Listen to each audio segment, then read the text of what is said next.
আমার মনের রাজ্যে ছিল এক এমন রাজকুমারী, তারে ভালোবেসে দিয়েছিলাম যা ছিল আমারই।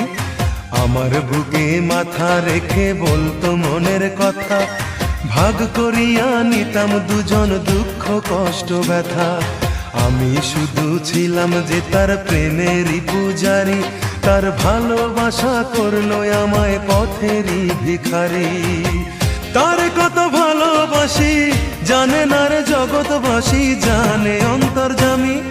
যখন তোমার কেউ ছিল না তখন ছিলাম আমি।